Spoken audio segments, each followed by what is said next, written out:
बहुत सुंदर तरीके से जीओसी 1 का रिवीजन करें। पीसी के अंदर जो आपके अकॉर्डिंग जो फॉर्मूले हैं, आईओसी के अंदर मैं सबसे पहले डिफाइन करूंगा आपके लिए, इसको भी रिवाइज करके रख लीजिए। ओके। फिजिकल केमिस्ट्री में भी मैं आपको एक सीक्वेंस बताऊंगा जिससे आपका बेहतरीन हो जाए। बहुत सारे बच्चे बच्चे मैसेज करके या फिर कोचिंग में आकर के बहुत ज़्यादा ये क्रॉस क्वेश्चन पूछ रहे हैं, उनके लिए हम ये वीडियो बना रहे हैं। और बहुत ज़्यादा ये बच्चों की ख्वाहिश भी रही है कि आखिरी समय बचा हुआ है सर, 7-8 दिन 10 दिन बचा हुआ है, इसमें हम क्या करें? क्या पढ़ के जाएँ? क्या स्ट्रेटजी अपनाएँ? अभी तो सब पढ़ा हुआ है लेकिन सब तब भी सभी भूला हुआ है। मुझे ऐसा लग रहा है, बच्चे बोल रहे हैं ऐसा कि सर सभी भूला हुआ भी लग रहा है और पढ़ा भी हुआ सब है। बताओ अभी क्या करें आखिरी वक़्त? तो मैं आपको बता दूँ, मैं उसी की आपको एक छोटी-सी प्लानिंग देने वाला हूँ। ओके? तो फिर मैं शुरुआत करता हूँ आपको केमिस्ट्री बताता हूँ कि आपको केमिस्ट्री कैसे-कैसे, क्या-क्या पढ़ के जानी है। आखिरी 10 दिनों में आपको केमिस्ट्री को किस पैटर्न में पढ़ना है, जिससे आप बहुत ज़्यादा एक्यूरेसी के साथ नंबर गेन कर पाएँ। ओके? तो आ जाइए, टाइम नहीं खर्चा करते हैं, आपके पास भी टाइम नहीं है, तो आ जाइए समझते हैं। तो अगर बताऊँ भाई, तो देखिए, अगर मैं जेईई मेंस की बात करूँ, तो जो जेईई मेंस है, ओके? जेईई मेंस में जो आपका जो क्वेश्चन आ रहा है, वैसे तो आप जान रहे हैं कि 25 क्वेश्चन किसके हैं? केमिस्ट्री के 25 क्वेश्चन हैं मेरे भाई। ओके? इस 25 क्वेश्चंस में अप्रॉक्सिमेट अगर देखें, इसके 2 पार्ट्स हैं। Okay? Approximate 18 question, 18 question plus. Okay? 18 question plus का एक अलग कैटेगरी है। क्या बोला? 18 क्वेश्चन प्लस का एक अलग कैटेगरी है। अप्रॉक्सिमेट 6 क्वेश्चन प्लस का एक अलग कैटेगरी है। ओके? तो मैं आपको एक कैटेगरी डिसाइड कर दे रहा हूँ। देखो भाई, ये 18 क्वेश्चन का जो कैटेगरी है, ये कवर करती है आईओसी और ओसी को कवर करती है। ओके? एंड ये 6 प्लस क्वेश्चन जो है ये पीसी को कवर करता है। तो आप देखिए भाई, अगर मैं बताऊं तो जो पीसी है, फिजिकल केमिस्ट्री की मैं बात करूं आपसे हाल फिलहाल, जो पीसी है, अभी बेटा आपके पास इतना वक्त नहीं कि आप बहुत सारे बच्चे पीवाईक्यूज को बार बार क्वेश्चन या आंसर उनके याद करते चले, नहीं। पीसी में जो नोट्स में आप पढ़ रखे हैं, जो नोट्स नोट्स के अंदर जो कुछ, वैसे तो मैंने आपको बहुत कम फॉर्मूले पढ़ाए हैं, सारी चीजें हमने पीसी को आपको समझा रखा है। कोई फॉर्मूला नाम से ऐसी चीज होती नहीं है पीसी में। मैंने पहले भी इसको आपको कई बार प्रूफ किया। फिर भी पीसी के अंदर जो आपके अकॉर्डिंग जो फॉर्मूले हैं, ओके, जो फॉर्मूला है प्लस जो कॉन्सेप्ट है, ओके, जो कॉन्सेप्ट कॉन्सेप्ट कहो कहाँ से पता चलेगा बेटा? जो क्वेश्चन में गिवन कॉन्सेप्ट के अकॉर्डिंग जो आपको पढ़ाए गए क्वेश्चंस हैं, उनको एक बार देख करके ही आप एग्जाम में जाएं। पहला कैटेगरी। दूसरा, ओसी का टी 25 जो हमारी सीरीज चल रही है, ओसी के अंदर जो टी 25 सीरीज चल रही, आप उसको अगर पढ़कर जाते हैं तो आपका एक भी क्वेश्चन ओसी में गलत नहीं होगा। तो आप इस ओसी का हेडेक ही ना ले, हमें रिवीजन क्या करना है ओसी में। आप टी 25 सीरीज का रिवीजन करें, उसमें जो भी हम बता रहे हैं कि इनका फंक्शन ये है, आप उनके फंक्शन याद करें। ओके? लगे हाँ तो आप नोट्स ज्यादा नहीं पढ़ पाएंगे, फिर भी आपकी इच्छा है। हम टी 25 सीरीज की आईओसी में भी टी 25 सीरीज में करवा दूंगा। टी 25 सीरीज ये भी आप अच्छे से करके जाएं। अभी भी कुछ बच्चे बोल रहे हैं टी 25 सीरीज करने के बाद भी वो तो आधे घंटे चल रही, और भी हमें क्या करना चाहिए? तो आपको फोकस करना चाहिए केमिस्ट्री के मेनली ओसी एंड आईओसी पर। फिर भी आई रिपीट कि आप टी 25 ओसी का पूरा कंप्लीट देखें, ओसी का जरा भी टेंशन ना लें। फिर बचा आईओसी। आईओसी के अंदर मैं सबसे पहले डिफाइन करूंगा आपके लिए कि आप बहुत अच्छे से chemical bonding, periodic table, coordination chemistry, okay, या कोऑर्डिनेशन कंपाउंड जिसे बोलते हैं, A and D and F block. ये भाई मेरे बहुत अच्छे से पढ़कर जाएं। ओके, ये चीजें बहुत सुंदर तरीके से आप इसको कवर करके जाएं। अब रही बात सॉल्ट एनालिसिस की, तो सॉल्ट एनालिसिस आने के चांस बहुत कम है। फिर भी आपको मैं बताऊं तो मैं एक दिन 1 लेक्चर रिकॉर्ड करूंगा। 1 लेक्चर आप एटलीस्ट वो करके जाना। इसके 1 लेक्चर आपको करने हैं, ये ध्यान रहे। इसके 1 लेक्चर आपको करने, ठीक है ना। इसके 1 लेक्चर आपको करना पड़ेगा। 1 लेक्चर इसका मैं 1 शॉट रिकॉर्ड करूंगा, जिस जो जो काम का है उससे आपका काम बन जाए। ये रहा है आपकी आईओसी का एक कंडीशन। जैसे आपको अगर मान लीजिए आईओसी करनी है तो देखो बेटा, पीटी एंड केमिकल बॉन्डिंग 2 से 3 घंटे में, 2 से 3 आवर में आप रिवाइज कर सकते हैं।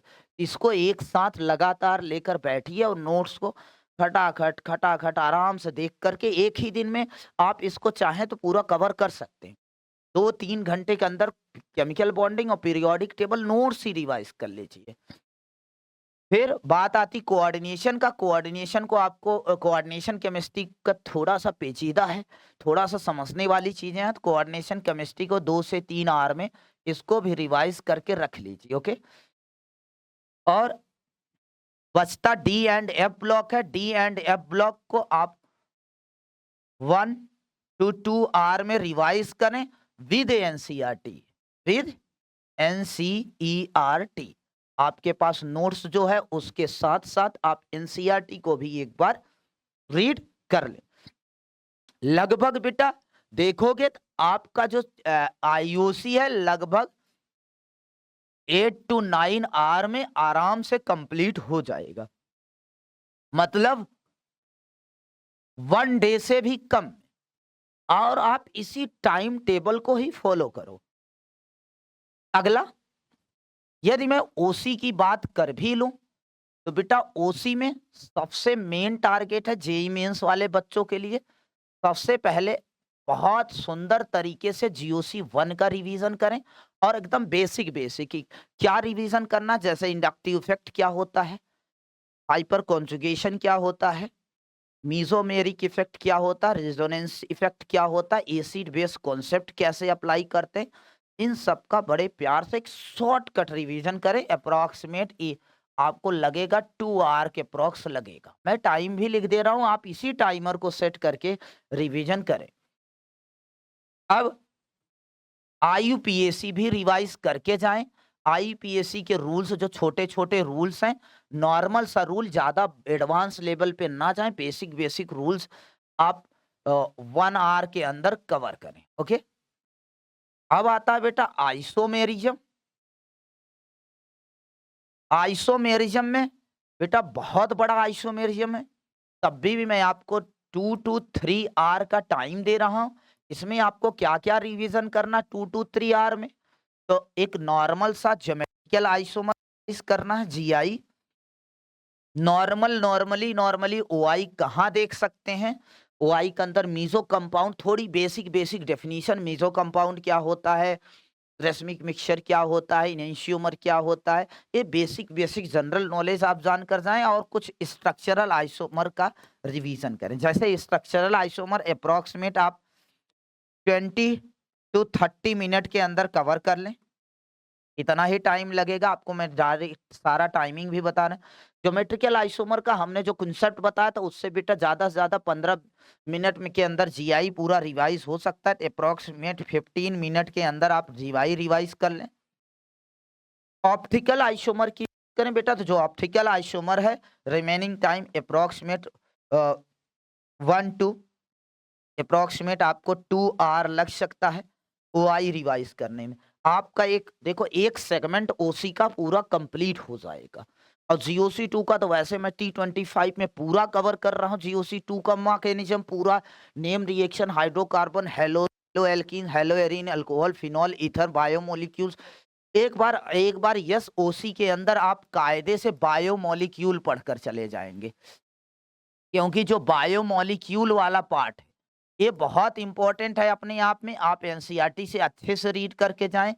ये भी आपको 1 to 2 आवर लग सकता है। ओके, 1 से 2 घंटे के अंदर आपका पूरा बायोमोलिक्यूल रिवाइज हो जाए, क्योंकि यहाँ से 1 क्वेश्चन फिक्स है, कोई नहीं रोक सकता। किसी के भी पेपर, सबके पेपर में एक क्वेश्चन फिक्स है। तो आप इस तरीके से इसे रिवाइज करके बहुत अच्छे तरीके से, बेहतरीन तरीके से रिवीजन करके जाएं। अगर मैं और बताऊं ओसी के अंदर, तो ओसी के अंदर अगर मान लीजिए आपके पास टाइम है, तो आप एनसीईआरटी के हर चैप्टर, जैसे मान लीजिए जो हाइड्रोकार्बन वाला चैप्टर है, हाइड्रोकार्बन वाला जो चैप्टर है, इसको अच्छे से रिवाइज करके जाएं। आप रिवाइज कर सकते हैं हाइड्रोकार्बन चैप्टर। ऐसे halo alkane, hello arenes, alcohol, phenol, ether, ये वाले ऐसे अगर आपको रीड करने हैं तो आप रीड कर सकते हैं। वैसे फिलहाल हमने पूरा कवर कर दिया है, आपको थोड़ी टेंशन नहीं होगी। तब भी जिन बच्चों ने कभी नहीं पढ़ा है तो आप T25 अच्छे से पढ़ लें, और उसके अलावा आप एनसीईआरटी रिवाइज कर लें, आपका काम बन जाएगा जेईई मेंस के लिए। ओके, ये रही बात ओसी एंड आईओसी की। अब बच्चा पूछता सर पीसी में क्या कवर करके जाएं तो बेहतर रहेगा। फिजिकल केमिस्ट्री में मेरे भाई जिसका ओसी और आईओसी अच्छे से कवर हो, वो मूव करें फिजिकल केमिस्ट्री पे पढ़ने के लिए, रिवीजन करने। वरना नहीं बेटा, आईओसी और ओसी अच्छे से रिवाइज करो। फिजिकल केमिस्ट्री में भी मैं आपको एक सीक्वेंस बताऊंगा जिससे आपका बेहतरीन हो जाए। सबसे पहले आप केमिकल काइनेटिक्स रिवाइज करें, जो बच्चों से पॉसिबल है मैं उसकी चर्चा कर रहा हूं, जो आसान है और जो पॉसिबल है कि आसानी से रिवीजन हो सकता है। केमिकल काइनेटिक्स आप रिवाइज अच्छे से कर सकते हैं। इक्विलिब्रियम चैप्टर आप पूरा अच्छे से रिवाइज कर सकते हैं। इसमें केमिकल इक्विलिब्रियम भी आता है, ओके, एंड आयोनिक इक्विलिब्रियम भी आता है, ओके। एंड ये करने के बाद ये देखो बड़े ही वेटेज वाले चैप्टर हैं, इनका इंपॉर्टेंस भी बहुत अच्छा खासा। और आप देखो बेटा, बहुत डाउटफुल ये चीज है, थर्मो रिवाइज कैसे करें।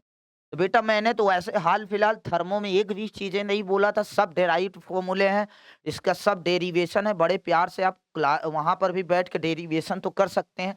खटाखट हमने सिंपलेस्ट डेरिवेशन भी बताया। फिर भी अगर किसी ने थर्मो नहीं पढ़ा है तो भाई साहब अब आप मत पढ़ने की कोशिश करिएगा, थर्मो मत कवर करिए। अगर आपने कभी पढ़ा नहीं और पढ़ा है तो फिर बहुत आसान है। आगे बढ़ते हैं, इलेक्ट्रोकेमिस्ट्री पढ़ लीजिए। इलेक्ट्रोकेमिस्ट्री बड़ा आसान चैप्टर है और बड़ी आसानी से आप रिवीजन भी कर सकते हैं। ओके, ये इलेक्ट्रोकेमिस्ट्री कवर कर लीजिए। और मैं पीसी में अगर आपको बताऊं तो हमें लगता है कि आपको ये करने के बाद एक बड़ा इंपॉर्टेंट चैप्टर है रेडॉक्स। इसको बेटा पढ़ने के बाद भी अच्छे से पढ़कर जाएं, क्योंकि इसका कनेक्शन और भी जगहों पर हो सकता है। तो रेडॉक्स अच्छे से पढ़कर जाएं।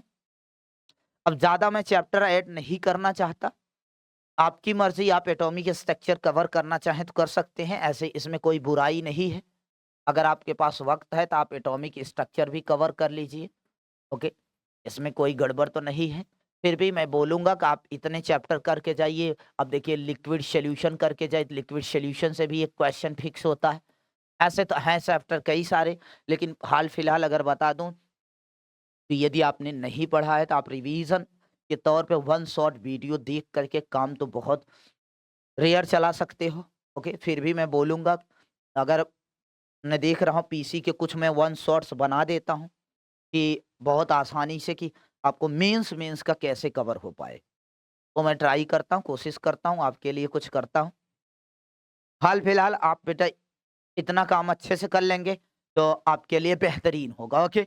और भी कोई अगर आपको जानकारी चाहिए तो आप अपनी राय रखिएगा, और कोई भी सजेशन चाहिए तो आप कमेंट बॉक्स में डालिएगा, मैं आपको उसका सॉल्यूशन बताऊंगा। बेस्ट ऑफ लक एग्जाम के लिए आप सभी को, और अच्छे से पढ़ाई करके जाइए और अच्छे से एग्जाम में नंबर लाइए, ओके। एग्जाम फोड़ देना है, ओके। Thank you.